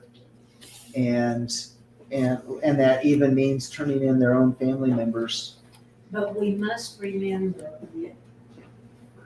that we communicate with y'all as well. We're not going to take the ideas of other people without crossing them with what y'all has for us. Yeah, it's exactly true. That's why I've always said Psalm 91 is the scriptures for our generation. I think they're all for every generation, but for sure, there's the protections of Psalm 91 is for this generation that will see the elevation and escalation of these horrific events. He who dwells in the secret of the place of the Most High Shall abide under the shadow or in the secret place of the Almighty. Twyla. The lady that you read the book of, the one that has the mountain retreat that help the children, she was a big proponent of when she got in the car, she said, "Okay, Father, which direction? Because you can go any direction when you leave." I've done that. Has anybody else ever done that when they Yes. drive? I don't do it every time, but I do it quite often. And we need to be a people that when we get up in the morning, direct my path. When we walk out the door, direct my path. When we're driving, direct my path. Yeah. Well, you know what? That sounds funny, but we do that for children when they're learning. We give them flashcards. This is a new language and a new way for us. So it's okay for us I think it's okay to put signs all over my cabinets. I haven't, but I think it's a good idea. Well, I don't think there's anything wrong. And put His name on there too. Put His name. God, to direct my path. I mean, if we're going to put direct my path, let's put His name on there and let's proclaim it. So I want to go back to this name thing real quick. When it says, "And the whole earth was filled with," no, not name, but language, it's Safa, and it can mean the natural end of something. So the Hebrew word is used as well when Hasatan tempted Yeshua and brought him to the edge, or the lip, the lip of the Temple Mount. And of course, Hasatan didn't realize that when you bring the living word, who is Yeshua, who is the living word made flesh, that He's not going to compromise. Hallelujah. But the end comes when the masses are unified, and we see this sort of thing happening today, coming to the natural end of something. There's a natural end that's going to result from what's happening. So when we see one world religion, one world government, one world currency, one world order of man, but it's also mixed with machine, with this AI thing. So at Yeshua's time, the people were under a one world system. Guess what it was? Rome. It was Rome. So the LIPS of the temple were now painted with idolatry, with an anti-Messiah, and the numerical value of Safa Echat is the same as for the time of the Melchizedek has come, which I find that pretty cool, because who is the coming Melchizedek? Who's the coming Melchizedek priest? It is Yeshua. So Safa has this point of an end. When the end of what we see naturally happening, Yeshua is going to come intervene. So hallelujah. So Genesis 11:2 says, and it came to pass, and it came to pass. So, and as they journeyed from the east, they found a plain in the land of Shinar, and they dwelt there. Now we've gone over dwelt, which has this idea of learning the ways of the one you sit under, which also brings me back to, we're looking at Psalm 1 right now, and I'm going into a study of what it means to sit in the seat of scoff, all of that in Psalm 91. So you should tune in and listen to that, or go back and listen to the archives. But this word plain is B-I-C, and in Hebrew it's B-I-Q. And it is a term, and maybe William could go, because he's our brain guy here. He's our scientist. But there's lots of areas of science too. But BIC is a term used in nuclear physics, which I find very interesting. I put this down and I don't understand a bit of it, but it says the BIC is set up in the burn-up, initial enrichment, and cooling time of a used assembly. The BIC variables are independent with respect to physics, and isotopics, and it goes on and on. It was like speaking another language for me. I was like, what? But the plain in the land of Shinar has this idea then, if you relate it to today, that sort of has this, you sort of push nuclear physics in there. But bottom line is, what they're doing in the plain of Shinar is counterfeit. They're counterfeiting a Garden of Eden. They're making a counterfeit of what the true garden is. And so that land of Shinar is Beretz Shinar. And Shinar was I have down here, Shinar was the place that was breeding hybrid children and offering up their blood, because Shinar can be read as young ones. So now at that day and hour, they lusted after wisdom and knowledge and understanding of the watcher angels, of those things that they had no access to. Has that changed? It reminds me of Indiana Jones, and I've used this analogy before. Remember that one? There's this lady, this German lady that wants knowledge and wisdom, and those cone-shaped heads. What is it?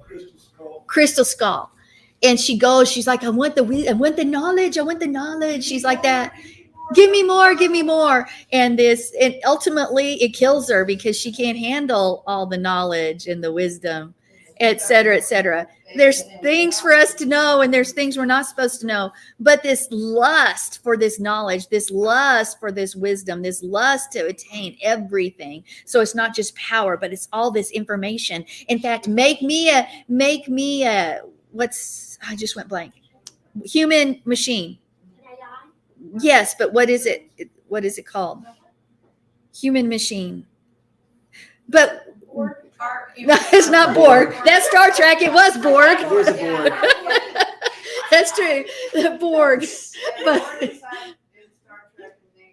But what is it called? Cyborg. There we go. You're right. There you go, Tammy. Cyborg.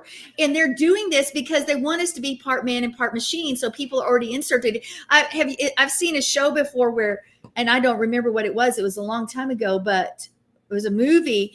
And to get onto the internet, they did their eyes, and it would switch on the internet, so they didn't have to actually physically do something. And that's sort of the promise of what it is to be inserted now with these machines. So here we are. We're becoming, as a people, something we're not supposed to be, because we're seeking after all this wisdom. And how much more wisdom? You could have so much more wisdom if you have the whole world just inside of you. All it takes is a blink of an eye, and you can do something. There's a difference between It's We true. just say that we were wanting the knowledge. We don't care about the wisdom of it. We Well- just want the knowledge. That's my opinion. Well, and in Hebrew, wisdom is like the initial first love, and knowledge is something that you've grown into. And so we're in the Hebrew, when you're looking at the good side, then you see knowledge has that known intimacy Isn't that of time. And so these people are becoming full of the knowledge and becoming intimate with the world it- and the world system. isn't it more so because isn't it more about instant information as opposed to even knowledge? They want the information for what they need it for, but if they don't have to retain it and use the brain, then it doesn't become knowledge. It's just instant information that can spit out and move to the next thing. And that's even a corruption. But see, it's becoming Nephilim, becoming something you're not supposed to be. Now, you may see the name Grigori as also a name for Nephilim in some writings, and that means those who watch, those who are awake. And it, of course, we talked about it, what it says. Now, I don't remember if I put Enoch 15, 8 through 12 in your notes, but I'm going to read it again because we're sort of going full circle. It says, and now the giants who have been begotten from the body and flesh will be called evil spirits on the earth, and their dwelling places will be upon the earth. Evil spirits proceed from their bodies because they were because they are created from above, their beginning and their first basis being from the holy watchers. They will be evil spirits upon the earth and will be called evil spirits. But the spirits of heaven have their dwelling places in heaven, and the spirits of earth who were born in the earth have their dwelling places on earth. And the spirits of giants who cast themselves upon the clouds will be destroyed and fall, and will battle and cause destruction on the earth and do evil. They will take no kind of food, nor will they become thirsty, and they will be invisible. And these spirits will not rise up, and I put a question mark, up against their children of men, against women, because they have proceeded from them. Of course, I have a question mark there because I'm not sure about that. But nonetheless, Enoch 15, 8 through 12. Now, the Septuagint renders them in Genesis 6, 4 as gigantes. But here we have this idea, once again, of this corruption of the seed. We may not see the 432-foot giants of old. And of course, after the flood, it were more like 35. They were short. They were only 35 to 50, or, they were short guys. But if you look at those pages, those skulls, even the skulls are bigger than the men standing there. And there's one picture where you can see the people, and it looks like probably in South America that they're digging them up. And there's several parts of those things right there. But the seed is corrupted, and there is something else, and there's another spirit taking over. Yeah. There's another kind of people. And again, the alien thing is big, guys. The alien thing, again, this is going to have to do with the watcher angel, Hasatan creating his own beings and putting forth a lie of, right. And we know there's a time and a place where the abyss is opened up. Some say that's started happening years ago. We have CERN that's doing the same thing, crossing the lines of dimensions and releasing things that should not be released. So there's a battle currently going on. And we could relate every bit. If I had another hour, I would talk and relate all this to Revelation as well. I would love to do that because I have all this stuff, everything that we see happening. I would go over piece by piece on what is represented in Revelation and how we can, again, point to this day and this hour. So your question is, why are we talking about modern day things when we talk about things that when we're reading the Torah portion just for newer kind of people? And it's because it's prophecy, number one. It's going to be repeated. What happened to our fathers will happen to us. History you should listen and read or understand history so you don't do it over and over again. But we as a people, meaning the human race or the beasts that run the earth, have this tendency to do things over and over and over and over. And it's ultimately going to lead to destruction. Did y'all know this? Absolutely. Does he have his plan in place? Absolutely. And he wins. And that's the bottom line. And Yeshua is our salvation. He is our cover. We hide under his wings. He is the one we look at and go to. What?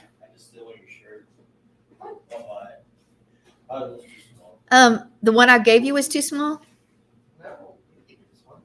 I did. I It's don't in, know where it's at. okay. Sure, I got here.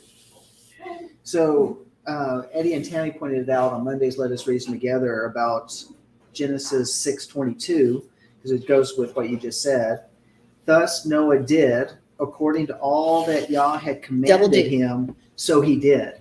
Double did. That's for Double our did. next generation. So we have the generation that's spoken of here, and then we have the generation which Yeshua talks about in the days of Noah. So there's our double did that's happening right now. The Native Americans have a saying that Bigfoot or Sasquatch is a being that walks in two worlds. It's a Nephilim that walks between the spirit world and the physical. I believe that more than I would It's why Bigfoot. they're so hidden so well. They I mean, can't it go could be in the. Yeah, not only are they hidden, but that's also why you don't find the bones or the carcasses of the dead because they take their dead with them. Well, that's interesting. The one that was caught during Desert Storm, until when he was all bound, like, bound together, everything, as tight as they could get it, he still hung off of those big, It's a 12 by 12 pallet. yes, Mm-hmm. yes. So his body, legs and butt Wow. were like both, But that means he was a small one well. Yeah. comparatively. And they said he was pretty rank too, very rank. Okay. Yeah, And it You was mean in ugly, smell? ugly, Yeah. ugly. it was. Like animals, don't they eat us? Don't they- Yeah, it was in Afghanistan. He came out of one of the caves in Afghanistan. Wow. You know, there's We're gonna there's see it different. now, they kind of shifted out pretty fluidly, but I'm sure it's all been. Well, and there's different colors of Bigfoot.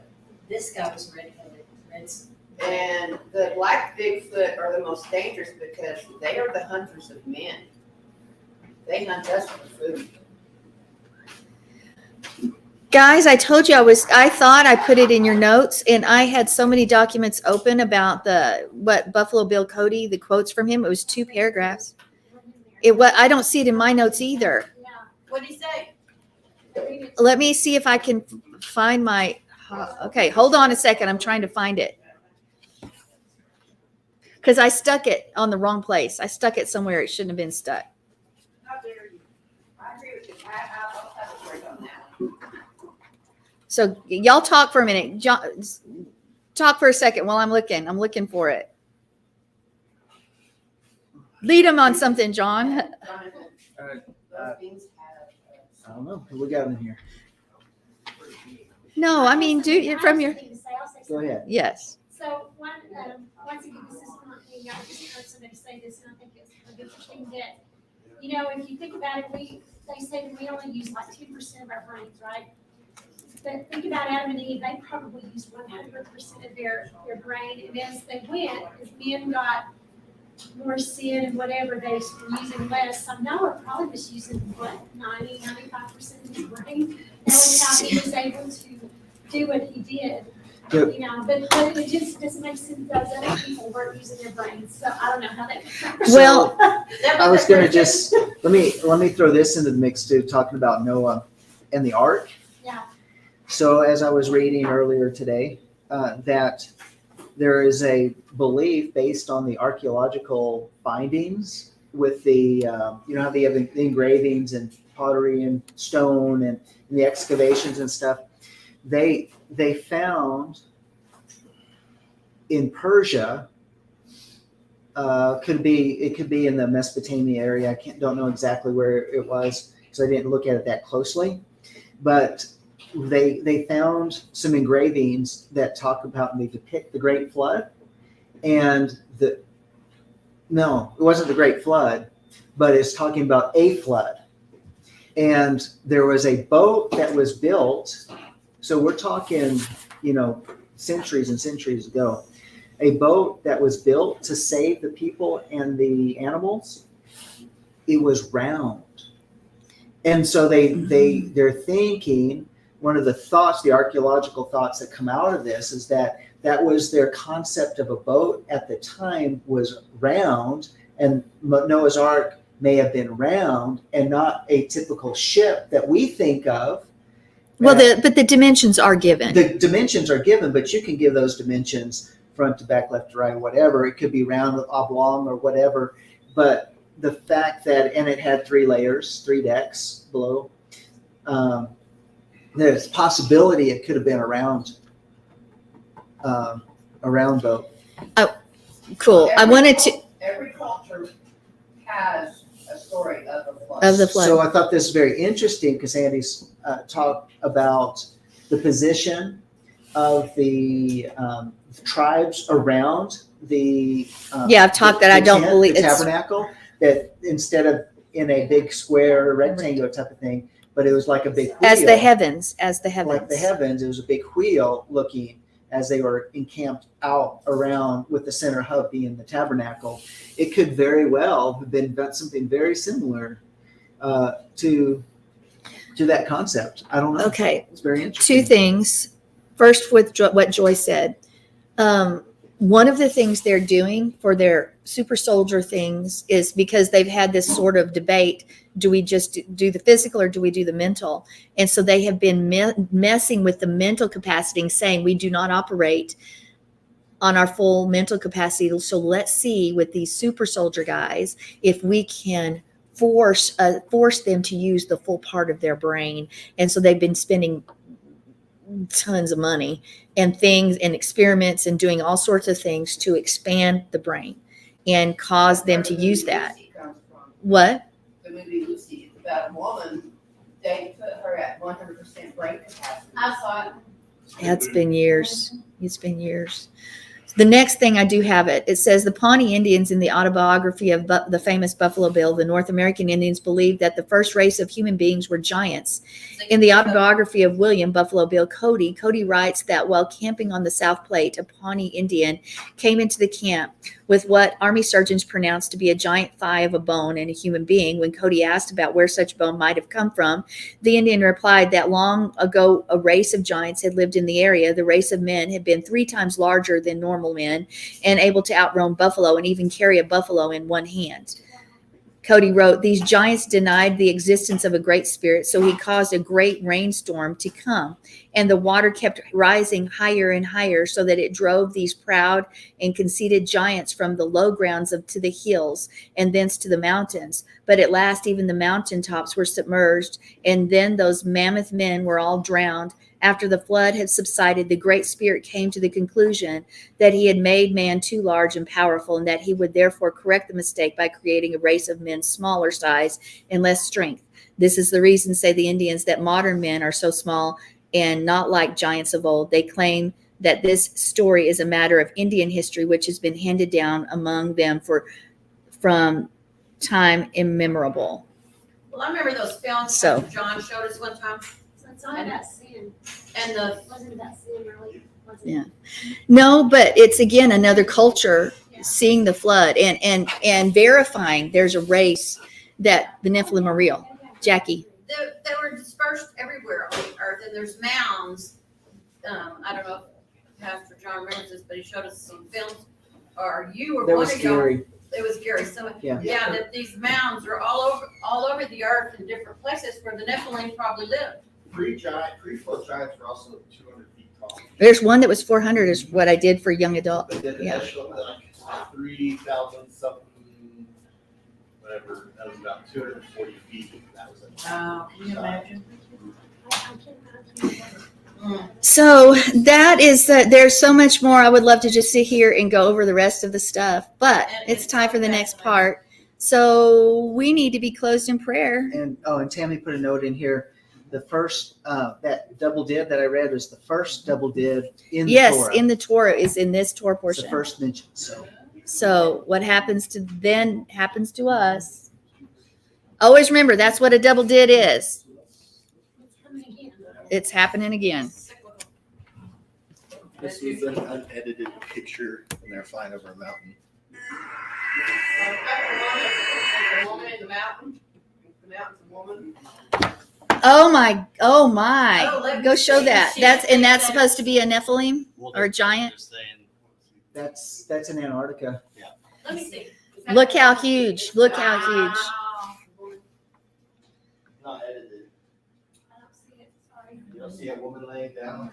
Yeah, she's on her She's like this. Down on her side.